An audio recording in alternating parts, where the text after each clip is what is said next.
Hello दोस्तों, कैसे हैं आप सभी। आई होप कि आप लोग अच्छे होंगे और अपने अपने फाइनल परीक्षा के तैयारी में लगे होंगे। तो यदि आप भी 18 फरवरी को मैथ का फाइनल परीक्षा देने वाले हैं तो अभी की इस क्लास में 18 फरवरी फाइनल परीक्षा के लिए मैथ के वैसे वायरल महत्वपूर्ण प्रश्न बताएंगे जो आपके 18 फरवरी के परीक्षा में पूछा जाएगा। तो आप लोग से रिक्वेस्ट है कि आप लोग इस क्लास को पूरा वॉच कीजिएगा और ये मैथ का क्लास है तो मैथ का कॉन्सेप्ट ध्यान से समझिएगा। ये सभी प्रश्न आपकी परीक्षा में 100% पूछा जाएगा। यहाँ पर देख सकते हो सेकेंडरी स्कूल एग्जामिनेशन 2025 वार्षिक यानी फाइनल परीक्षा के लिए ये मैथ का क्वेश्चन पेपर है 18 फरवरी मैथ परीक्षा के लिए। प्रथम पाली का विषय कोड 110 रहेगा एवं द्वितीय पाली का विषय कोड 210 रहेगा। विषय कोड भी यही रहेगा आपके फाइनल परीक्षा में। और आप लोग का एग्जाम मैथ का पूरे 100 नंबर का होगा और समय मिलेगा 3 घंटा 15 मिनट का। तो आइए पहला नंबर क्वेश्चन देखते हैं। आप लोग मैथ का कंसेप्ट ध्यान से समझिएगा। फर्स्ट क्वेश्चन देखिए यहाँ पर पूछा गया है। ये पहला नंबर क्वेश्चन है कि यदि अल्फा तथा बीटा द्विघात समीकरण के मूल हो तो 1/α प्लस 1/बीटा का मान बताना है। 1/α प्लस 1/बीटा का वैल्यू बताना है। तो देखिए इसका फार्मूला आपको याद होना चाहिए। इसका फार्मूला होता है -b/c होता है। यहाँ पर कैसे होता है निकाल लीजिए। अगर अल्फ़ा और बीटा का एलसीएम लेंगे तो अल्फ़ा बीटा हो जाएगा। अब यहाँ पर अल्फ़ा से अल्फ़ा कट जाएगा तो बीटा प्लस में अल्फ़ा बचेगा यहाँ पर। तो अल्फ़ा प्लस बीटा या बीटा प्लस अल्फ़ा क्या होता है फार्मूला, तो ये होता है -b/a होता है। और यहाँ पर देखिए अल्फ़ा इंटू बीटा का फार्मूला c/a होता है। तो यहाँ पर a से a कैंसिल हो जाएगा तो फार्मूला क्या आएगा -b/c। तो फार्मूला आपको याद होना चाहिए। अगर ऐसा क्वेश्चन रहेगा पूछा जाएगा कि 1/α प्लस 1/बीटा का वैल्यू बताना है तो यही फार्मूला लगाइएगा -b/c। एक वीडियो हम फार्मूला का बना दिए हैं, जाकर देख लीजिएगा। फार्मूला आपको याद होना चाहिए। हम सभी चैप्टर का फार्मूला का एक अलग से वीडियो बना दिए हैं, जाकर देख लीजिएगा। सर्च कीजिएगा formula class 10th RK expert classes मिल जाएगा या प्ले लिस्ट में भी मिल जाएगा। तो 1/α प्लस 1/बीटा का मान बताना है तो फार्मूला क्या होता है -b/c होता है। अब यहाँ पर देखिए -b के जगह पर क्या है x है, x के गुणांक हैं तो कुछ भी नहीं है तो 1 लिखेंगे यानी -1 में। अब यहाँ पर c के जगह पर कितना है -2 है तो ये -2 हो जाएगा। अब माइनस माइनस ये प्लस हो जाएगा यानी 1/2 हो जाएगा इसका आंसर, जो कि ऑप्शन नंबर डी में दिया गया है। ऑप्शन नंबर डी बिल्कुल राइट आंसर हो जाएगा। इसका आंसर 1/2 आएगा। क्वेश्चन नंबर 2 की ओर चलते हैं। 2 नंबर क्वेश्चन यहाँ पर पूछा गया है। देख सकते हो कि निम्न में कौन एपी में है, यानी कौन समानांतर श्रेणी में है। तो समानांतर श्रेणी में वही होगा जिसका सारवंतर यानी डी का वैल्यू समान होगा। तो घटाकर चेक कर लेते हैं। ये भी नहीं होगा क्योंकि अगर हम 5 में से 3 घटाएंगे तो कितना हो जाएगा 2 हो जाएगा। 8 में से 5 घटाएंगे तो 3 हो जाएगा तो 2 3 आ गया। लेकिन सारवंतर समान होना चाहिए। ये भी नहीं होगा एपी में और ये भी नहीं होगा एपी में। ऑप्शन नंबर ए इसका राइट आंसर होगा। कैसे होगा, क्योंकि दूसरे पद में से अगर पहले पद को घटाते हैं तो दूसरा पद कितना है -6 है और पहला पद -10 है तो माइनस माइनस प्लस का 10 हो जाएगा। अब यहाँ पर इसका घटाएंगे तो कितना हो जाएगा 4 होगा। उसके बाद यहाँ पर देखिए अगर हम -2 में से -6 घटाते हैं तो माइनस और माइनस प्लस हो जाएगा तो +6। अब यहाँ पर देखिए ये भी 4 हो जाएगा। उसके बाद यहाँ पर दूसरा पद 2 है और पहला पद कितना है -2 है तो माइनस माइनस ये भी +2 हो जाएगा यानी 4। देखिए यहाँ पर 4 4 4 यानी इसका डी का वैल्यू सारवंतर समान है, इसलिए ये ऑप्शन नंबर ए एपी में है यानी समानांतर श्रेणी में है। तो right answer option number A होगा। क्वेश्चन नंबर 3 पूछा गया है। यहाँ पर एपी दिया गया है यानी समानांतर श्रेणी, इसका सारवंतर बताना है। सारवंतर यानी डी का वैल्यू बताना है तो डी बराबर फार्मूला होता है a2 - a1 यानी दूसरे पद में से पहले पद को घटाया जाता है। तो दूसरा पद कितना है तो 10 है, यहाँ पर देख सकते हो तो 10 हो जाएगा और माइनस a1 के जगह पर पहला पद 4 है तो 10 में से 4 घटाएंगे तो 6 आएगा, जो कि ऑप्शन नंबर सी में दिया गया है। ऑप्शन नंबर सी बिल्कुल राइट आंसर होगा। क्वेश्चन नंबर 4 पूछा गया है। कि किसी असंभव घटना की प्रायिकता होती हैं। बताना है कि किसी असंभव घटना की प्रायिकता क्या होती हैं। तो जो घटना घटने वाला नहीं है उसकी प्रायिकता 0 होगा और निश्चित घटना की प्रायिकता 1 होता है। तो असंभव घटना की प्रायिकता 0 होता है, right answer option number A होगा। और निश्चित घटना की प्रायिकता 1 होगा, 0 होगा असंभव घटना की प्रायिकता। क्वेश्चन नंबर 5 पूछा गया है कि 1/√3 बराबर है, किसके बराबर है। तो tan 60 डिग्री का वैल्यू कितना होता है, तो √3 होता है। cos 45 डिग्री का मान 1/√2 होता है।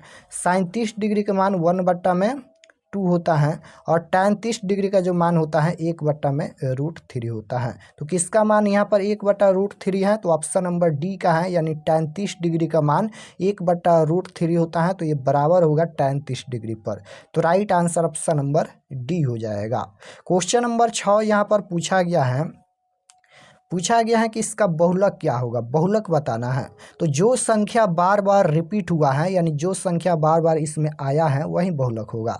तो इनमें सबसे ज़्यादा बार संख्या कौन रिपीट हुआ है, 7 हुआ है। देख सकते हो 7 यहाँ पर ज़्यादा बार रिपीट हुआ है, तो इसका बहुलक क्या होगा, 7 होगा। ऑप्शन नंबर बी में दिया गया है, ऑप्शन नंबर बी बिल्कुल राइट आंसर होगा। क्वेश्चन नंबर 7 पूछा गया है यहाँ पर कि sin π/4 माइनस cos π/4 का वैल्यू क्या होगा, इसका मान बताना है। तो देखिए साइन लिखेंगे यहाँ पर, sin π/4 यानी रेडियंस में अगर चेंज करेंगे तो ये होता है 45 डिग्री। तो sin 45 डिग्री और माइनस का π/4 यानी cos 45 डिग्री लिखेंगे, cos 45 डिग्री। अब sin 45 डिग्री का मान कितना होता है, तो 1/√2 होता है। और माइनस cos 45 डिग्री का मान भी 1/√2 होता है। तो यहाँ पर ये कैंसिल हो जाएगा, यानी घटेगा, तो 0 इसका आंसर आएगा। ऑप्शन नंबर बी में दिया गया है, ऑप्शन नंबर बी बिल्कुल राइट आंसर होगा। क्वेश्चन नंबर 8 पूछा गया है, निम्न में कौन परिमेय संख्या है। बताना है कि इनमें कौन परिमेय संख्या है। ए ऑप्शन है पाई, पाई कौन सी संख्या है, अपरिमेय संख्या है। √7 है बी ऑप्शन में, √7 का वर्गमूल पूर्ण रूप से नहीं निकलेगा, तो यह एक अपरिमेय संख्या है। डी ऑप्शन है √32, √32 का भी वर्गमूल पूर्ण रूप से नहीं निकलेगा, ये भी एक अपरिमेय संख्या है। लेकिन सी ऑप्शन है 16/25, रूट में दिया गया है, तो 16 का वर्गमूल कितना होता है, 4 होता है। और बट्टा में 25 का वर्गमूल 5 हो जाएगा। तो ये रूट से बाहर हो गया, ये p/q के रूप में, तो ये हो जाएगा परिमेय संख्या, यानी right answer option number B हो जाएगा। √16/25 कौन सी संख्या है, परिमेय संख्या। Option number C correct answer. Question number 9 देखिए पूछा गया है यहाँ पर, बहुपद दिया गया है, इसके संयोजकों का योग बताना है। संयोजकों का योग क्या होगा, यानी अल्फा प्लस बीटा का वैल्यू पूछा गया है। तो अल्फा प्लस बीटा बराबर फार्मूला क्या होता है, -b/a होता है। माइनस बी के जगह पर -14 है, तो माइनस माइनस प्लस का 14 हो जाएगा। और ए के जगह पर 5 है, तो 5 हो जाएगा। तो 14/5 इसका आंसर आएगा, प्लस में ऑप्शन नंबर ए में दिया गया है 14/5, राइट आंसर ऑप्शन नंबर ए। क्वेश्चन नंबर 10 पूछा गया है, y अक्ष का समीकरण है। y अक्ष का समीकरण क्या होता है, तो x का मान 0 होता है, यानी x बराबर 0 होगा। y अक्ष का समीकरण x बराबर 0 और x अक्ष का समीकरण y बराबर 0 होता है। ऑप्शन नंबर बी में x अक्ष का समीकरण दिया गया है और ऑप्शन नंबर ए में y अक्ष का समीकरण दिया गया है। तो y अक्ष का समीकरण x बराबर 0 होता है, right answer option number A होगा। क्वेश्चन नंबर 11 देखिए पूछा गया है, 2 cos 37 डिग्री बट्टा में sin 53 डिग्री का वैल्यू कितना होगा। तो यहाँ पर ये 2 हो जाएगा और गुना, इसका वैल्यू कितना होता है, 1 होता है, तो 1 हो जाएगा, यानी 2 में 1 से गुना करेंगे 2 हो जाएगा। ऑप्शन नंबर बी में दिया गया है। इसको हम cos 90 डिग्री माइनस थीटा का फार्मूला से चेंज करेंगे तो इतना का मान 1 आएगा। तो 2 में और 1 से गुना करेंगे 2, इसका राइट आंसर। क्वेश्चन नंबर 12 पूछा गया है कि निम्न में कौन sin 60 डिग्री के बराबर है। निम्न में कौन sin 60 डिग्री का बराबर है। तो sin 60 डिग्री का वैल्यू कितना होता है, तो sin 60 डिग्री का वैल्यू होता है √3/2 होता है। अब tan 60 डिग्री का मान तो √3 होता है, ये ऑप्शन गलत है। बी ऑप्शन है sin 60 डिग्री का मान, तो यहाँ पर तो ये पूछा ही गया है। उसके बाद sin 30 डिग्री का मान 1/2 होता है। और cosec 30 डिग्री का मान कितना होता है, तो cosec 30 डिग्री का मान केवल 2 होता है। तो ऑप्शन नंबर बी बचा, यानी sin 60 डिग्री का मान ही हो जाएगा option number B. Question number 13 पूछा गया है कि 2 वृत्तों के क्षेत्रफल का अनुपात 9:4 हैं तो इसकी परिधियों का अनुपात क्या होगा। परिधियों का अनुपात पूछा गया है तो जब भी परिधि का अनुपात पूछा जाएगा तो अनुपात में रूट लगा देना है। तो 9 यहाँ पर 4 है, 9 का वर्गमूल 3 हो जाएगा, 4 का वर्गमूल 2 हो जाएगा।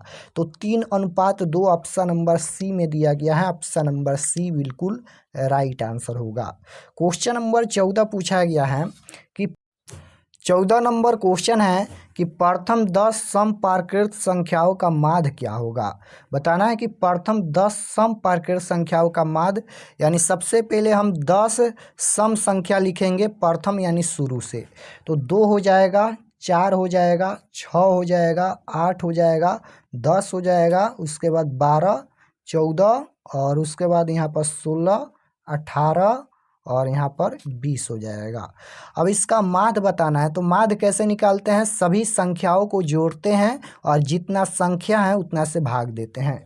तो सभी संख्याओं को अगर हम जोड़ेंगे तो कितना आएगा, 110 आएगा और बट्टा में कुल संख्या कितना संख्या है, तो प्रथम 10 समपार्कृत संख्याओं का माध्य बताना है यानी 10 लिखेंगे।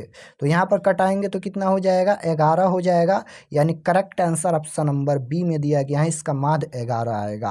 क्वेश्चन नंबर 15 की ओर चलते हैं। 15 नंबर क्वेश्चन यहाँ पर पूछा गया है 1 + cot स्क्वायर थीटा का मान क्या होगा। 1 + cot स्क्वायर थीटा का वैल्यू पूछा गया है। ये डायरेक्ट फार्मूला ही है, इसलिए आपको फार्मूला याद होना चाहिए। तो 1 + cot स्क्वायर थीटा का मान जो होता है वह कोसेक स्क्वायर थीटा होता है, यानी राइट आंसर ऑप्शन नंबर ए हो जाएगा। क्वेश्चन नंबर 16 पूछा गया है कि सभी वर्ग होते हैं। सभी वर्ग क्या होते हैं, तो सभी वर्ग समरूप होते हैं, आपको याद रखना है। Right answer option number A होगा। सभी वर्ग क्या होते हैं, समरूप होते हैं। क्वेश्चन नंबर 17 पूछा गया है बिंदु दिया गया है 8, -8 यह किस चतुर्थांश में स्थित है। तो आपको याद होना चाहिए प्रथम चतुर्थांश में क्या होता है, प्लस प्लस होता है, द्वितीय में क्या होता है, माइनस प्लस होता है, तृतीय में क्या होता है, माइनस होता है और चतुर्थ में क्या होता है, प्लस माइनस होता है। यह प्रथम चतुर्थांश है या प्रथम पाद, ये द्वितीय है, ये तृतीय है और ये चतुर्थ है। तो यहाँ पर बताना है कि यह बिंदु किस चतुर्थांश में स्थित है। तो यहाँ पर देखिए पहला में 8 है यानी प्लस छुपा है, तो प्लस दूसरा में माइनस है। प्लस माइनस किस में है, तो प्लस माइनस चतुर्थ में होता है। तो इसका राइट आंसर क्या हो जाएगा, यह बिंदु चतुर्थांश या चतुर्थ पाद में स्थित है। Right answer option number D होगा। संख्या से कोई मतलब नहीं है, बस हमें माइनस प्लस देखना है। क्वेश्चन नंबर 18 पूछा गया है बिंदु दिया गया है 2,3 की दूरी मूल बिंदु से कितनी होगी। तो मूल बिंदु का फार्मूला होता है √x² प्लस में y² होता है। तो यहाँ पर हो जाएगा x के जगह पर 2 का स्क्वायर और प्लस में 3 का स्क्वायर। 2 का स्क्वायर कितना हो जाएगा, 4 और प्लस में 3 का स्क्वायर 9, 9 और 4 कितना हो जाएगा, 13। √13 ऑप्शन नंबर सी में दिया गया है। ऑप्शन नंबर सी बिल्कुल राइट आंसर होगा। क्वेश्चन नंबर 19 पूछा गया है। 19 नंबर क्वेश्चन है कि tan π/3 का मान क्या होगा। tan π/3 का वैल्यू पूछा गया है। तो देखिए पाई का मान रेडियंस में कितना होता है, 180 डिग्री होता है। 180 डिग्री होता है रेडियंस में पाई का वैल्यू। तो tan π/3 का मान कितना हो जाएगा, तो लिखेंगे यहाँ पर tan π/3 का मान जो हो जाएगा 60 डिग्री हो जाएगा। तो tan 60 डिग्री का मान कितना होता है, √3 होता है। ऑप्शन नंबर ए में दिया गया है। ऑप्शन नंबर ए बिल्कुल राइट आंसर होगा। क्वेश्चन नंबर 20 पूछा गया है कि tan 15 degree into tan 20 degree into tan 70 degree into tan 75 degree का मान क्या होगा। तो इसका वैल्यू हमेशा 1 होता है, आपको याद ही रख लेना है। इसका आंसर 1 ही आएगा। कैसे 1 आएगा, तो देखिए tan 90 डिग्री माइनस थीटा का फार्मूला से सभी को चेंज करके बनाएंगे, यानी यहाँ पर 4 को दिया गया है तो 2 को चेंज करके बनाएंगे तो इसका आंसर 1 आ जाएगा। क्वेश्चन नंबर 21 पूछा गया है। यहाँ पर 21 नंबर क्वेश्चन देखिए 5 cos थीटा बराबर 3 हो तो 3 tan थीटा बराबर क्या होगा। तो लिखेंगे यहाँ पर cos थीटा बराबर कितना है, 3 और यहाँ पर 5 गुना में है तो ये बट्टा में आएगा यानी भाग में आएगा। तो cos थीटा बराबर क्या होता है, आधार बट्टा कौन होता है, यानी b बट्टा में h होता है। तो हमें पूछा गया है tan थीटा का वैल्यू। tan थीटा बराबर सबसे पहले क्या होता है, लंब बटा आधार यानी p बट्टा में b होता है। तो हमें ज्ञात करना है p यानी लंब ज्ञात कर करना है तो लंब का फार्मूला होता है कोण स्क्वायर और माइनस आधार स्क्वायर। कोण के जगह पर 5 है, 5 का स्क्वायर 25 हो जाएगा, माइनस 3 का स्क्वायर 9। 25 में से अगर हम 9 घटाएंगे 16 हो जाएगा, 16 का वर्गमूल 4 आएगा। तो P का वैल्यू 4 आया। अब देखिए यहाँ पर 3 tan थीटा का वैल्यू पूछा गया है तो लिखेंगे यहाँ पर 3 गुना और tan थीटा बराबर लंब बटा आधार। लंब के जगह पर कितना है तो लंब के जगह पर अभी यहाँ पर 4 आया है तो 4 हो जाएगा और बट्टा में लंब बटा आधार। आधार के जगह पर यहाँ पर B का वैल्यू 3 दिया गया है तो 3 हो जाएगा। 3 से 3 कैंसिल हो जाएगा। क्या इसका आंसर आएगा 4 आएगा। ऑप्शन नंबर सी में दिया गया है, ऑप्शन नंबर सी बिल्कुल राइट आंसर होगा। ये क्वेश्चन सब्जेक्ट में भी पूछा जाता है। क्वेश्चन नंबर 22 की ओर चलते हैं। 22 नंबर क्वेश्चन है कि यदि साइन थीटा बराबर कॉस थीटा हो तो थीटा किसके बराबर होगा। यानी साइन थीटा कब बराबर होता है कॉस थीटा पर, यानी कितने डिग्री पर बराबर होता है। तो देखिए साइन 30 डिग्री का जो वैल्यू होता है वो 1/2 होता है और साइन 45 डिग्री का मान जो होता है 1/√2 होता है और बराबर कॉस 45 डिग्री का मान भी कितना होता है 1/√2 होता है। तो ये बराबर कितना पर है 45 डिग्री पर है, यानी राइट आंसर ऑप्शन नंबर ए हो जाएगा। 45 डिग्री पर ये दोनों बराबर होगा क्योंकि साइन 45 डिग्री का मान भी 1/√2 होता है और कॉस 45 डिग्री का मान भी 1/√2 होता है। राइट आंसर ये होगा, ये 45 डिग्री पर बराबर होगा। क्वेश्चन नंबर 23 नंबर क्वेश्चन है कि एपी यानी समानांतर श्रेणी दिया गया है, इसका 10वां पद क्या होगा। 10वां पद पूछा गया है, यानी फार्मूला लिखेंगे a प्लस में 9d। कोई भी पद पूछा जाएगा यहाँ पर एक घटा कर लिखिएगा। जैसे 10वां पद है तो 9d लिखेंगे या फिर an बराबर a plus n-1 into D के भी फार्मूला से इसका आंसर निकाल सकते हैं। तो देखिए एक जगह पर कितना है 54 है तो 54 प्लस में 9 गुना डी के जगह पर सार्वंतर होता है डी कैसे निकालते हैं, दूसरे पद में से पहले पद को घटाते हैं। दूसरा पद 51 है, पहला पद 54 है। 51 में से 54 घटाएंगे -3 आएगा।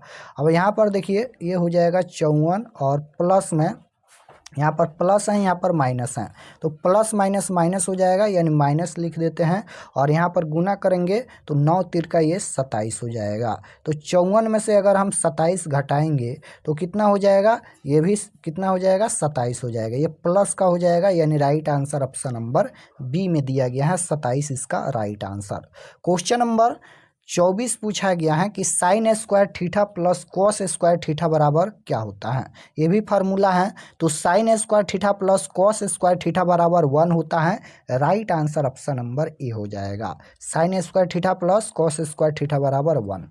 क्वेश्चन नंबर 25 है कि निम्न में कौन अभाज्य संख्या है। बताना है कि इनमें कौन अभाज्य संख्या है। तो अभाज्य संख्या 1 से कटता है और अपने आप से कटता है। तो 11 1 से कटेगा और सिर्फ 11 से कटेगा। तो 11 कौन सी संख्या है, अभाज्य संख्या है, यानी right answer option number C हो जाएगा।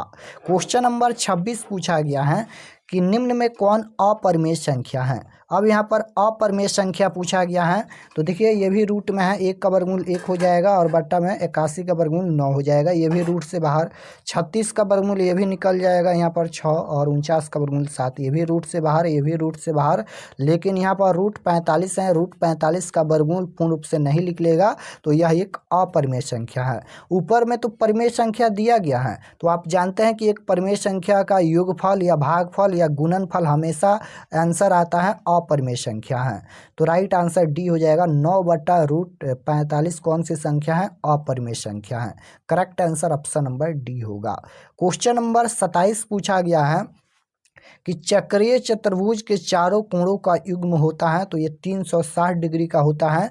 Right answer option number C होगा। 28 नंबर क्वेश्चन है कि यदि 6, 8, 9, x तथा 13 का माध्य 10 हो तो x का मान क्या होगा। x का वैल्यू पूछा गया है तो माध्य बराबर लिखेंगे 10 क्योंकि यहाँ पर 10 दिया गया है, माध्य बराबर 10। अब माध्य कैसे निकालते हैं तो सभी संख्याओं को जोड़ते हैं और जितना संख्या है उतना से भाग देते हैं। तो संख्याओं को जोड़ लेते हैं तो 6 प्लस में यहाँ पर 8 हो जाएगा, 8 प्लस 9, 9 प्लस x और प्लस में यहाँ पर 13 हो जाएगा। बट्टा में कुल संख्या कितना है तो 5 है तो 5 हो जाएगा। अब यहाँ पर लिखेंगे 10 बराबर, इसे जोड़ेंगे तो ये हो जाएगा 36 प्लस में x हो जाएगा क्योंकि x नहीं जुटेगा और बट्टा में 5 हो जाएगा। 10 के नीचे 1 लिखकर इसे गुना कर लेते हैं तिरछा तिरछी। तो गुना करेंगे सबसे पहले इसे, तो 36 प्लस x में 1 से गुना करेंगे तो यही हो जाएगा, यानी 36 प्लस x होगा और बराबर इसे गुना करेंगे तो 10 पचे ये 50 हो जाएगा। अब यहाँ पर लिखेंगे x बराबर ये 50 हो जाएगा और ये प्लस का 36 है इधर आएगा तो ये माइनस का 36 हो जाएगा। तो 50 में से 36 घटाएंगे तो x बराबर 14 आएगा। 50 में से 36 घटाएंगे 14। ऑप्शन नंबर सी में दिया गया है, x का वैल्यू पूछा गया था तो x का वैल्यू 14 आया। Option number C right answer होगा। क्वेश्चन नंबर 29 पूछा गया है, किसी त्रिघातु बहुपद में शून्यकों की अधिकतम संख्या होती है। तो त्रिघात बहुपद की शून्यकों की संख्या 3 होती है, द्विघात बहुपद के शून्यकों की संख्या 2 होती है और रैखिक बहुपद की शून्य की संख्या 1 होती है, यानी right answer option number C हो जाएगा। क्वेश्चन नंबर 30 पूछा गया है कि जिस समीकरण युग्म के लेखा चित्र एक दूसरे के संपाती हो तो उसे क्या कहते हैं।